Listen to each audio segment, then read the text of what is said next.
अन्य आदि व्यवस्थाओं के झंझट में से कैसे मुक्त हों, ये भी विचार करना चाहिए। केंद्रों की संरचना में हमने 5 केंद्रों तक अपने आप को सीमित कर लिया, तो उन केंद्रों का विकास कैसे हो, ये हमारी योजना का हिस्सा होना चाहिए। अध्ययन कैसे आगे बढ़े, इसका भी हो। विद्वत गोष्ठी के बारे में भी हमने बताया कि हमने अभी बात की कि छोटी गोष्ठी ज्ञानम में ही हो सके, ऐसी एक के स्थान पर 4 हो, 5 हो, 7 हो, 8 हो, ऐसा भी हम कर सकते हैं।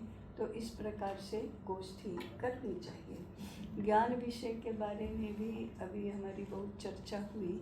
3-4 विषय सामने आए। समग्र शिक्षा योजना पर जरा अधिक लोगों ने बताया है, तो ऐसा ज्ञान विषय तय करना। पितामही विद्यापीठ की तरह व्यास विद्यापीठ करना कि नहीं करना, इसके बारे में भी हमारे विचार ऐसे बनने चाहिए। यदि वो करते हैं तो फिर हमें व्यास विद्यापीठ को लेकर कैसे करना, ये भी हमारा विषय आएगा। पदवी दान समारोह करना, ये भी हमारा विषय आया है। उसके साथ जुड़ा हुआ विषय जो है वो अभी इसके साथ ही था, कार्य योजना और कार्य संरचना। संरचना किसको कहते हैं, तो आज अभी हमारी संरचना कैसी है, संयोजक हैं, सह संयोजक हैं, कार्य समिति है, केंद्र संचालक हैं, विभाग प्रमुख हैं। विभाग प्रमुखों में प्रकाशन विभाग है, प्रशासन विभाग है, विद्वत परिषद है, अध्ययन योजना है, अनुवाद संपादन आदि है, और ग्रंथ संशोधन विभाग और संगठन विभाग, इतने हमारे विभाग है। आर्थिक विभाग, ये भी एक विभाग है। चिंतन सत्र हमारे 4 चल रहे थे, उसमें से 3 तो इस समय पूरे हो जाएंगे। तो चिंतन के अनुसरण में कार्य योजना, यह भी हमारे आगामी वर्ष का विषय रहेगा। कार्य योजना को लेकर कृति, यह भी हमारा विषय रहेगा। तो संरचना में कुछ बदल करना चाहिए क्या, जैसे केंद्रों की संरचना में केंद्र संचालक, सह संचालक और वहाँ कम से कम 11 लोगों की कार्यकर्ताओं की टोली होनी चाहिए, ऐसा हमारा आग्रह पहले से ही रहा है।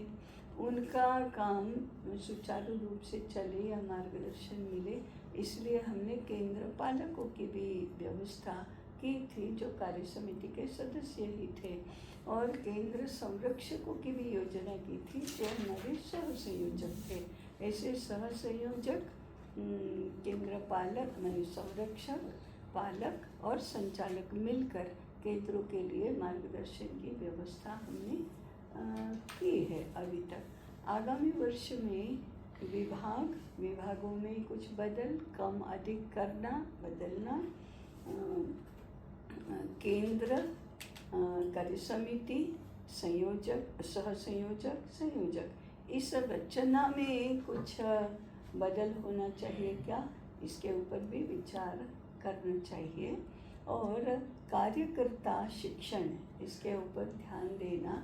तो 2 प्रकार का है, एक तो शुरू से लेकर अंत तक जितने भी कार्यकर्ता हैं उनका पुनरुत्थान की शिक्षा योजना, पुनरुत्थान का शिक्षा विचार, इसको लेकर अध्ययन होना चाहिए। और दूसरा जो दायित्व है, उस दायित्व का निर्वहन कैसे अधिक अच्छी तरह से करना, उसको लेकर शिक्षण होना चाहिए। ऐसे सभी के लिए शिक्षण के 2 आयाम हुए। आगे चलकर हमें आचार्य चाहिए, तो उस दृष्टि से हमारी कार्य योजना में क्या अंतर्भाव हो सकता है, ये भी विचार करना चाहिए। और अंतिम, पुनरुत्थान का वजूद किस कारण से है। शिक्षा के संघ के द्वारा प्रेरित भी शिक्षा के तो अनेक संगठन हैं। हम भी संघ के समर्थन से ही चलते हैं, और संघ विचार को शिक्षा के माध्यम से क्रियान्वित करना, यही हमारा उद्देश्य है। तो इन सभी संगठनों में और हमारे में अंतर क्या है, उसमें हमारी विशेषता क्या है, इन सबके होते हुए भी पुनरुत्थान का वजूद किस कारण से है, लोग हमको क्या मानते हैं, क्यों मानते हैं, हमारा शिक्षा क्षेत्र में योगदान क्या है, वह योगदान सार्थकता पूर्वक हम अधिक अधिक बढ़ा सके, इस दृष्टि से हमारी कार्य योजना में किन किन बातों का समावेश होना चाहिए। सभी कार्यकर्ताओं का विकास हो, सभी कार्यकर्ताओं का सामर्थ्य बढ़े, पुनरुत्थान विद्यापीठ का भी शिक्षा क्षेत्र में और प्रभाव बढ़े। कुल मिलाकर इस कारण से, उदाहरण के लिए मैं केवल शैक्षिक बात ही कहती हूँ ऐसा नहीं है, शिक्षा का तो एक है ही कि हम समग्रता में देखते हैं, हम शुद्ध भारतीय पद्धति से सारे काम करते हैं। व्यवस्था की दृष्टि से भी पुनरुत्थान का वजूद है, यहाँ व्यवस्थाएं भी भारतीय स्वरूप की होती हैं, यहाँ प्लास्टिक नहीं होता, यहाँ कार्यकर्ता ही काम माने विद्वान होने पर भी काम करते हैं, यहाँ सारे काम हाथ से किए जाते हैं, शुद्ध भोजन होता है, जैविक खाद, गौ माता का ही घी, दूध, दही ये सब होता है। हमारी बैठक व्यवस्था भी भारतीय होती है। आदि सारी बातों में तो ये व्यवस्था के पक्ष है, परंतु इन व्यवस्थाओं को हमने विचार का आधार दिया है, शैक्षिक आधार दिया है, उस कारण से भी वजूद है, और शिक्षा विचार है उस कारण से भी वजूद है। दोनों पद्धति से हमारा और प्रभाव कैसे बढ़े और हमें सबका समर्थन और सहयोग मिलता है, उस प्रकार से हमारा भी सर्वत्र उपस्थिति बढ़े, हमारी भी दखल ली जाए। इस दृष्टि से हमारा कार्य योजना में कौन कौन से मुद्दों की अंतर्भाव हो सकता है, इन विषयों पर अभी हमें चर्चा करनी है।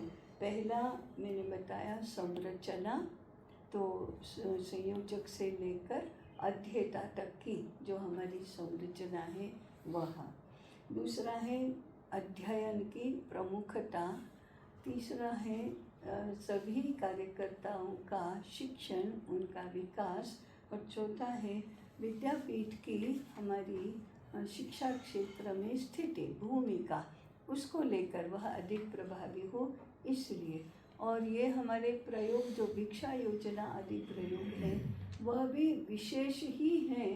भिक्षा योजना हम अर्थनिरपेक्ष शिक्षा और स्वायत्त शिक्षा प्रतिष्ठित करना चाहते हैं। ये तो मुझे लगता है कि एकमात्र पुनरुत्थान ही ऐसा करता है। इस दृष्टि से भी हमारा वजूद है, शिक्षा क्षेत्र में हमारी उपस्थिति है।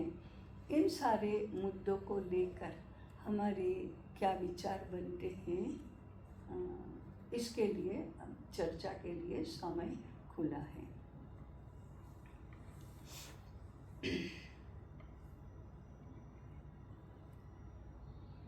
वो पूर्ण विषय तो है, वर्ष भर की कार्य योजना और कार्य की संरचना और हमारे आग्रह, इस दृष्टि से तो इसमें भी यदि आपको कुछ सूझता है तो मुक्त चिंतन में रखिए, अन्यथा मुक्त चिंतन के सत्र में पूर्ण हमारे कार्य को लेकर, आज की बैठक को लेकर, बैठक के विषयों को लेकर, विषयों की चर्चा किस स्वरूप की रही उसको लेकर, आगामी कार्य योजना को लेकर, कुल मिलाकर विद्यापीठ के सारे कार्य के स्वरूप के बारे में किसी भी रूप में हम मुक्त चिंतन के लिए सत्र खुला है। अब से कर रहे हैं।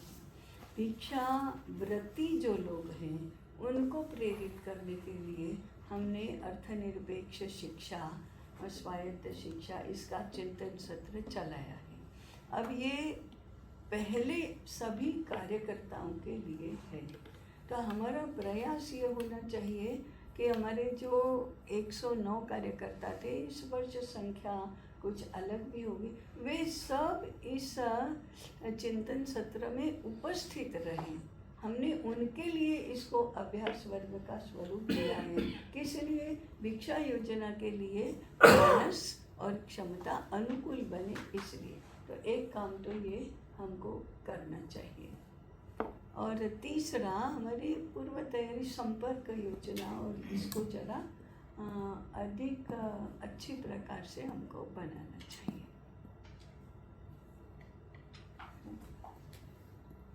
हाँ, मधुसूदन जी कुछ कह रहे थे। सही। पितामही विद्यापीठ की हमने अभी घोषणा की और उस स्वरूप में कुटुंब शिक्षा का पूरा विषय उसी पर ही चलने वाला है। उसकी टोली महत्वपूर्ण है बहुत। टोली में भी संयोजक, तो संयोजक के नाम पर विचार करना चाहिए और विचार करके उस पर कुछ निर्णय करना चाहिए कि हाँ, तब वो काम आगे बढ़ेगा। नहीं तो केवल घोषणा तक रहेगा और फिर आगे नहीं बढ़ेगा, तो ठीक नहीं है। हमने घोषणा की उसको, बिल्कुल मेरे हिसाब से नियति तय का प्रस्ताव मेरी ओर से था, उनको उस विषय पर आगे, क्योंकि स्थानीय देख रहे हैं हम, कार्यालय में भी है। दायित्ववान कार्यकर्ता मिलना हमारे लिए थोड़ा दूभर होने लगा है। मैं जीवन विकास का देता हूँ।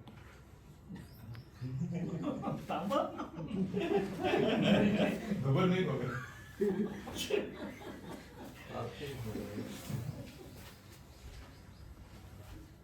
समीर भाई ट्रैफिक पुलिस की तरह थामा थामा। ये समीर जी का खुश ऐसा होता है। और सर्रास सब जगह शिक्षक को आचार्य कहते हैं, तो ये आचार्य, कहीं भ्रम भी हो जाता है बहुत से लोगों भ्रम को। हो जाता है इसमें।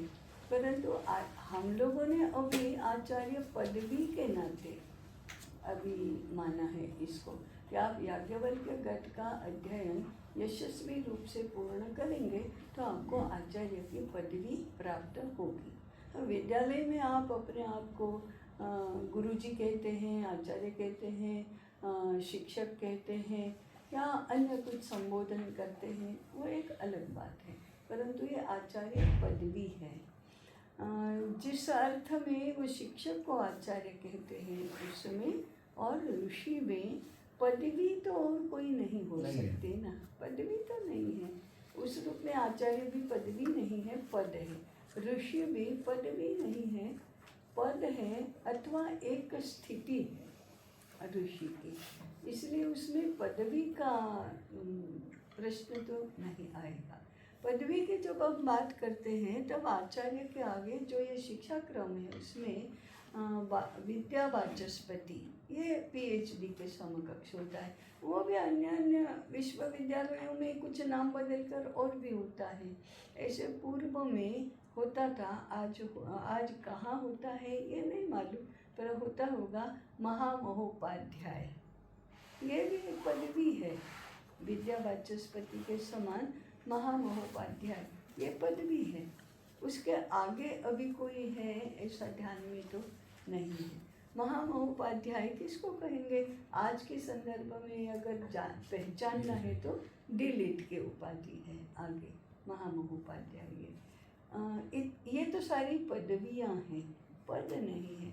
महामंडलेश्वर ये पद है, पदवी नहीं है।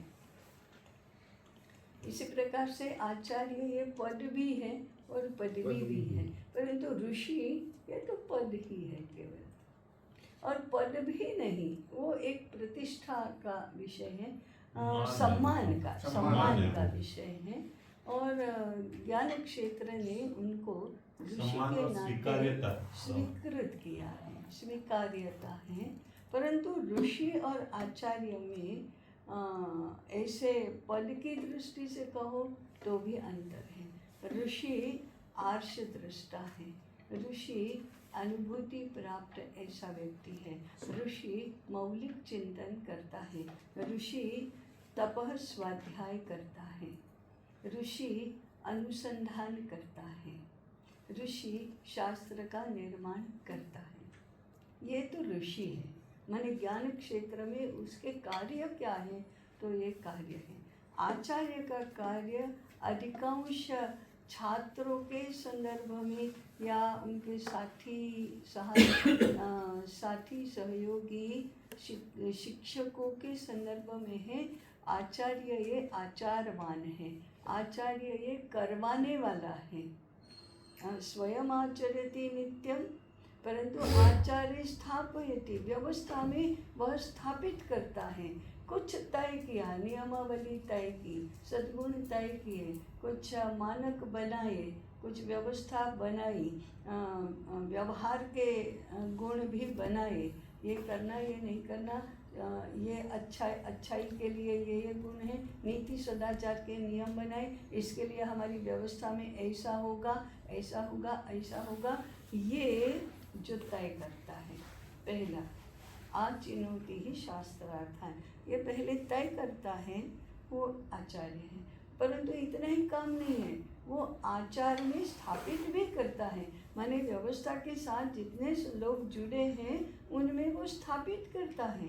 माने अन्य साथी आचार्यों को इसका स्वीकार करना है, छात्रों को इसका स्वीकार करना है, छात्रों के अभिभावकों को इसका स्वीकार करना है, वो जो करवाता है आचार्य का दूसरा काम है।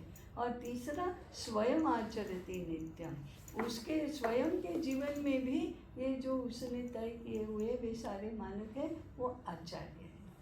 ऋषि अब तो समझ में आ गया ना, ऋषि क्या करता है, आचार्य क्या करता है। तो आचार्य का स्थान इस व्यवस्था के साथ है, शास्त्र के साथ तो है ही है, परंतु व्यवस्था के साथ है।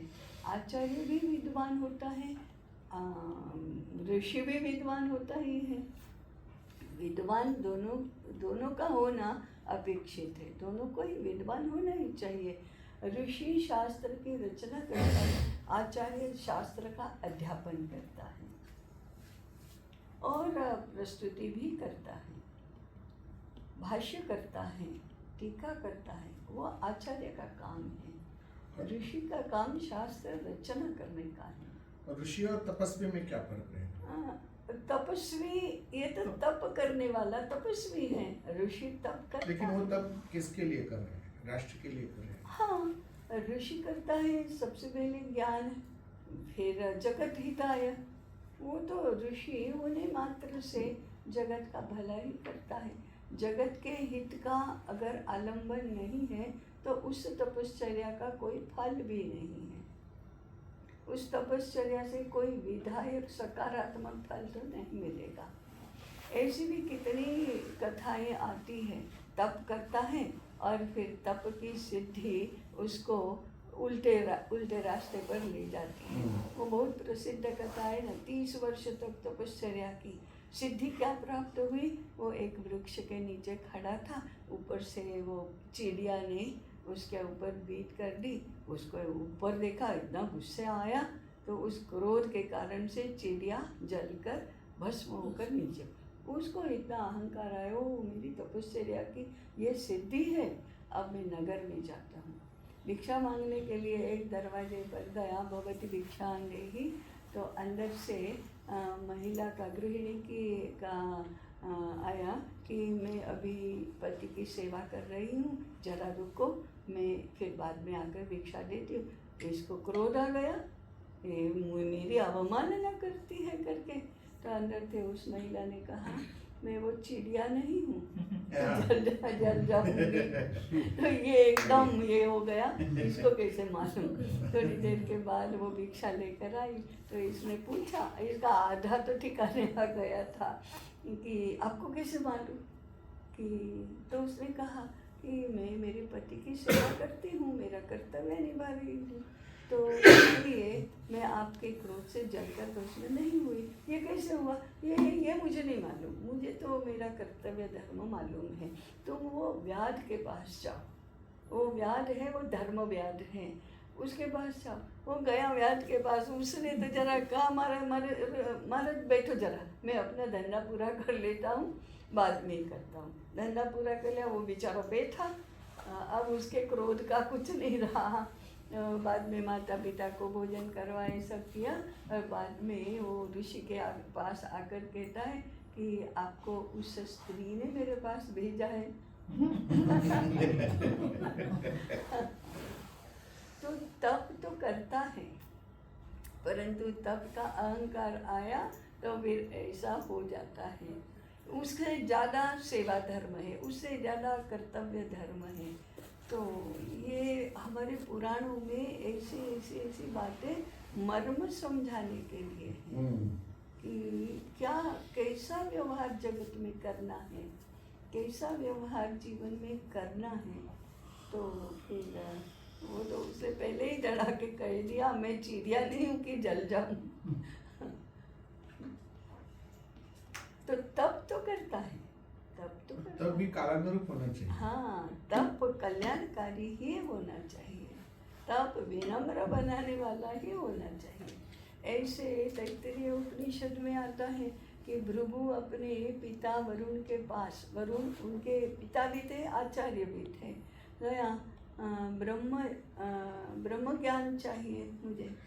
तो भृगु ने, वरुण ने एक ही वाक्य कहा, तपसा ब्रह्म जिज्ञासस्व, जाओ तप करो और ब्रह्म को जानो। गया, तप करके आया, अन्नम ब्रह्मेति व्यजानात्, अन्न ही ब्रह्म है। वरुण ने फिर एक ही वाक्य कहा, तपसा ब्रह्म जिज्ञासस्व, जाओ तप करो और जानो। इसका मतलब अभी नहीं मिला तुमको।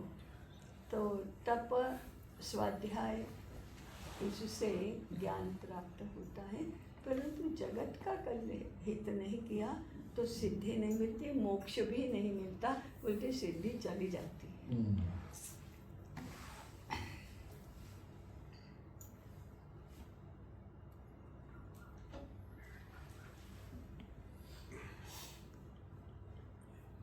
अब चिंतन सत्र का आगे दूसरा कोई चिंतन का सत्र। आज से लगभग 25 और 40 वर्ष पूर्व उस समय के संघ के बौद्धिक प्रमुख और बाद में परम पूज्य ने सत्संग चालक जी बने, इसे सुदर्शन जी की एक छोटी सी पुस्तिका प्रकाशित हुई थी, 21वीं शताब्दी हिंदुत्व की शताब्दी। उस समय तो 21वीं शताब्दी आने में 15 वर्ष बाकी थे, तो ये खूब चली थी। लेकिन हिंदुत्व की शताब्दी क्या होता है, इसका कोई बहुत स्पष्ट ज्ञान लोगों को नहीं था। धीरे धीरे ज्ञान जागने लगा और धीरे धीरे समझ में आने लगा कि हिंदुत्व की शताब्दी क्या होता है। 21वीं शताब्दी भारत की शताब्दी, ऐसा भी कहने का एक प्रचलन है। तो भारत की तो है, परंतु भारत की तभी होगी जब भारत में हिंदुत्व की स्थापना होगी। और हिंदुत्व की प्रतिष्ठा कैसे होगी, तो हमारे जैसे शिक्षा के साथ जुड़े लोग कहेंगे कि जब भारतीय शिक्षा की प्रतिष्ठा होगी। अभी मैंने पूर्व के चिंतन सत्र में कहा था कि पुनरुत्थान का वजूद क्या है। पुनरुत्थान का वजूद ये है कि अभी शिक्षा के, भारतीय शिक्षा के सभी आयामों को लेकर यदि शिक्षा का चिंतन और कार्य योजना और कृति कोई करता है या करने का आग्रह रखता है या उसके लिए प्रयास करता है, तो एकमात्र पुनरुत्थान विद्यापीठ है, इसमें इसका वजूद है। तो अभी तो आकार उसका बहुत छोटा है, कार्य बहुत अल्प है। 21 वर्ष पूर्ण होंगे अभी व्यास पूर्णिमा को, तो भी हम कुछ एकदम से लोगों को ध्यान आकर्षित कर दे और दिखाई दे, इसका इतना कार्य भी नहीं हुआ है। परंतु अल्प मात्रा में, अल्प आकार का भी हो तो भी उसकी संभावनाएं बहुत अधिक हैं, उसका प्रभाव बहुत अधिक होने वाला है, क्योंकि हम समग्र शिक्षा योजना को लेकर या समग्रता में विचार करते हैं। उदाहरण के लिए जितने भी लोग भारतीय शिक्षा कर रहे हैं और खा पी कर लगे हैं, ऐसा भी नहीं कि निष्ठावान प्रयास नहीं है, बहुत निष्ठावान हैं, बहुत सदिच्छा से करते हैं, स्वेच्छा से करते हैं, सारा सामर्थ्य खर्च करके करते हैं, तो भी उसमें एक पक्ष पर सर्वाधिक भार होता है, वह उसका ज्ञानात्मक पक्ष। यानी उनके पाठ्यक्रम बदलेंगे, पाठ्य पुस्तकें बदलेंगे, पाठन पद्धति बदलेंगे, उद्देश्य बदलेंगे, हमारे शास्त्र ग्रंथ वो ही आधार होंगे। चिंतन उनका बहुत अच्छा है, सच्चा है, और प्रयास भी उनके बहुत सनिष्ठ है। मैंने बहुत सारे के सारे प्रयास ऐसे नहीं हैं, परंतु जिन लोगों के इस प्रकार के सनिष्ठ प्रयास हैं, उनकी भी यदि बात करें तो उनको यश नहीं मिलता है। जैसे स्वाधीनता पूर्व के काल में अनेक समर्थ लोगों ने अनेक श्रेष्ठ ऐसे प्रयास किए, परंतु स्वाधीनता प्राप्ति के बाद वे चौपट हो गए। उसी प्रकार से ये चिंतन बहुत श्रेष्ठ होने पर भी और प्रयास बहुत सनिष्ठ होने पर भी उसका परिणाम क्यों नहीं दिखाई दे रहा है? इसका एक कारण यही है कि उसके जो व्यवस्था का पक्ष है और उसका जो अर्थव्यवस्था का प्रश्न है, उसकी ओर किसी का ध्यान नहीं गया है। अगर ध्यान गया भी है तो इसमें तो कुछ हो नहीं सकता, ऐसा ही वे मानकर चलते हैं। वे दो पक्ष, स्वायत्तता का पक्ष। तो शिक्षक को दायित्ववान बनाकर उसके अधीन शिक्षा व्यवस्था को देना, इसके ऊपर किसी का विचार ही नहीं चल रहा है। अर्थनिरपेक्ष शिक्षा होना, इसके प्रति किसी का ध्यान ही नहीं है, और ये मानकर चलते हैं कि ऐसा तो हो ही नहीं सकता, अपनी ही सरकार है, क्या हानि है, ऐसा करके जो चलते हैं। तो इस कारण से ज्ञानात्मक पक्ष का भी विकास नहीं होता है, ज्ञानात्मक पक्ष की भी प्रतिष्ठा नहीं होती है। तो पुनरुत्थान विद्यापीठ का महत्व किस बात में है कि हमने स्वायत्तता और अर्थनिरपेक्षता का भी उतना ही आग्रह रखा है जितना ज्ञानात्मक पक्ष का। हमारे लिए भी ये बातें कठिन तो जा रही हैं, ऐसा नहीं है कि हम सब समझ गए और हम सब करने लगे और सब होने लगा, ऐसा तो नहीं है। परंतु हमने इसका महत्व समझा है, हमने इसकी अनिवार्यता समझी है, और उसको संभव बनाने के लिए सर्व प्रकार के प्रयास हम करते हैं। ऐसे तीनों पक्षों का प्रयास जब होगा तब वह यशस्वी होगा, तब वह परिणामकारी और प्रभावी होगा।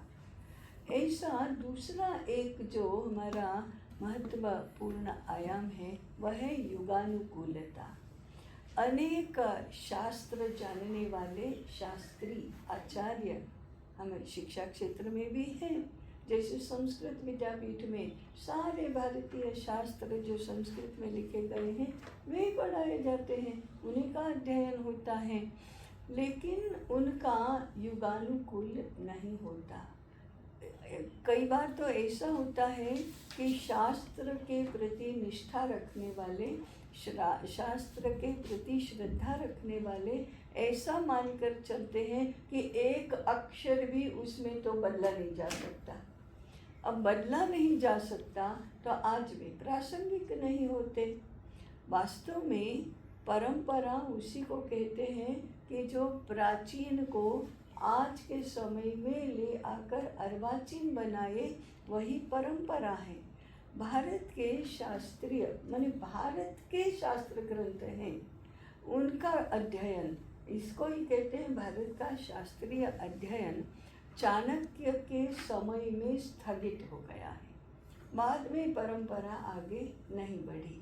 अब 2500 वर्ष पूर्व जो प्रतिष्ठित था वह आज नहीं हो सकता यदि पीढ़ी दर पीढ़ी परंपरा से गुजरते हुए उसमें युगानुकूलता नहीं आती, देशकाल परिस्थिति के अनुसार रूपांतरण नहीं होता, तो वो आधुनिक नहीं बन सकता, अर्वाचीन नहीं बन सकता, नूतन नहीं बन सकता, तो फिर प्रासंगिक भी नहीं रहता।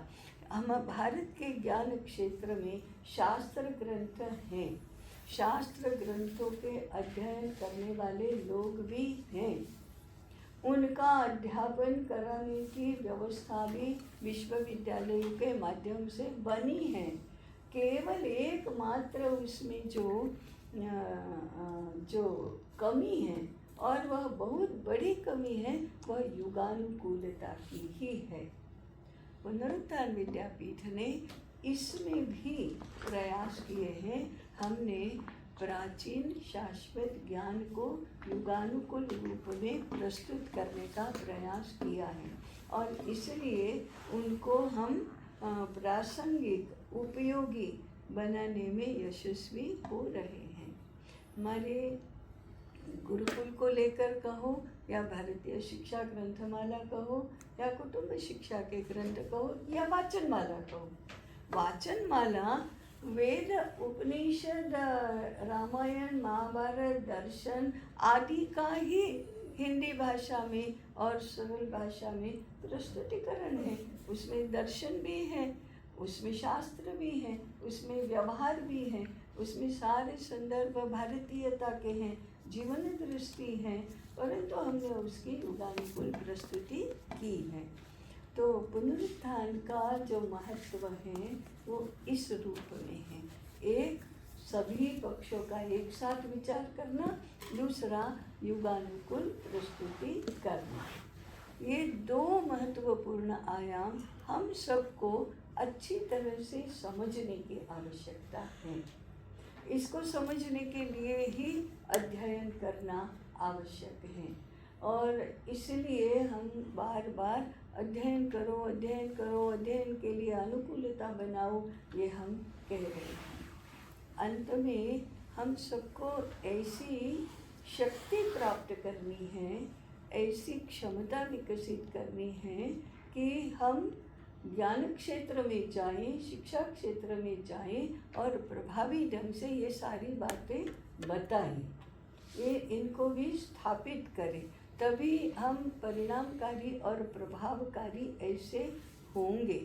लोकमत परिष्कार एक बात है, कुटुंब शिक्षा एक बात है, परंतु विद्वान मत परिष्कार ये जो है ये हमारा एक विशेष कार्य होना चाहिए। इसके लिए विद्वान कहीं बाहर से आएंगे नहीं, कार्यकर्ता को विद्वान बनना होगा। और विद्वान कोई ऐसी अजायब चिड़ियाघर की कोई व्यवस्था नहीं है या वस्तु नहीं है कि हमारे जैसे लोग बन ही ना सके। हम विद्वान ऐसे तो नहीं हो सकता। इस ग्रंथि में से बाहर आकर इसको समझकर सामान्य भाषा में इसको प्रस्तुत करने की क्षमता हमारे सभी में विकसित होनी चाहिए। ऐसा होगा तभी हमारे सारे प्रयास सार्थक होंगे और आगे चलेंगे। नहीं तो क्या होता है कि संगठन के जितने भी कार्यकर्ता होते हैं वो तो व्यवस्था के काम में लगे रहते हैं और मुख्य वक्ता के नाते, विशेष अतिथि के नाते, समापन करने के लिए, विषय प्रतिपादन करने के लिए सब बाहर से आते हैं। विद्वान बाहर से आते हैं, उनको संगठन के उद्देश्य से, संगठन की कार्य पद्धति से या संगठन के कार्य से ऐसा तो संबंध होता नहीं है। उनका संबंध विषयों से होता है, विषय अच्छे हैं उनके, परंतु फिर हम ऐसे के ऐसे रह जाते हैं। दूसरी गोष्ठी, दूसरा कार्यक्रम, दूसरे विद्वान आए, हम क्या करेंगे फिर? तो हम उनकी सेवा करेंगे। सेवा करना अच्छी बात है, सेवा करने में बुराई नहीं है, परंतु इधर तो 2 घंटे सेवा करो और बाद में 3 घंटे उनसे भी श्रेष्ठ व्याख्यान दो, तभी सेवा होती है और तभी व्याख्यान सेवा के कारण से अधिक प्रभावी होता है। इसलिए हम कहते हैं कार्यकर्ता को विद्वान बनाओ। इसलिए हम कहते हैं कि व्यवस्था का काम भी शैक्षिक दृष्टि से करो। हमारे यहाँ ऐसे 2 भाग नहीं थे, काम करने वाला और करवाने वाला, ऐसे 2 भाग नहीं थे। धीरे धीरे ये द्वैत हमारे समाज में खड़ा हो गया है। काम करवाने वाला एक वर्ग है, काम नहीं करने वाला वह वर्ग है, काम करने वाला दूसरा वर्ग है और काम करने वाला नीचा है, काम करवाने वाला ऊंचा है। ऐसी विभाजनकारी व्यवस्था भारत में कम्युनिज्म के कारण से, अब्राहमिक थिंकिंग के प्रभाव से स्थापित हो गई है। हमारा प्रयास इसे बदलने का है। ऐसी व्यवस्था नहीं चलेगी।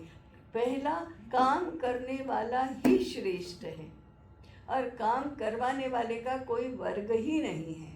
जो जानता है श्रेष्ठ है, विद्वान है, वह भी काम करता है और जो काम करता है वह भी जानता है। जानना और करना दोनों ही एक व्यक्ति के आश्रय में रहने चाहिए। ऐसे रूपांतरण का हमारा प्रयास है। पिछला वर्ष बात में तो बहुत आया, नहीं हमको सारा व्यवस्था के कार्य का रूपांतरण शैक्षिक कार्य में करना है।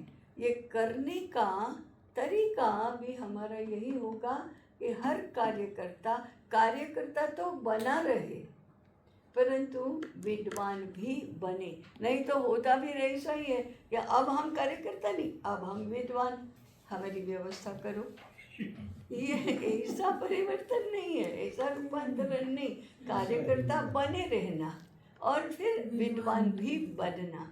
इसके कारण से हमारे काम करने का वॉल्यूम कम होगा, केवल काम करने का तरीका या काम करने की श्रेष्ठता या कार्य निष्ठा कम नहीं होगी, परंतु साथ में हम विद्वान भी बनेंगे। तो दोनों कामों की समरसता, दोनों कार्यों की एक व्यक्ति के आश्रितता ऐसा होगा, तब हमारे लिए करने वाला और करवाने वाला ऐसे भेद नहीं रहेंगे।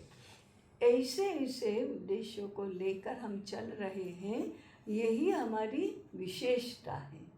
इस विशेषता को हमने अच्छी तरह से समझना चाहिए, आत्मसात करना चाहिए, व्यवहार में लागू करना चाहिए और फिर पुनरुत्थान से बाहर शिक्षा क्षेत्र में, ज्ञान क्षेत्र में, समाज क्षेत्र में भी यह जाएगा। उसी को कहते हैं ज्ञान आधारित परिवर्तन।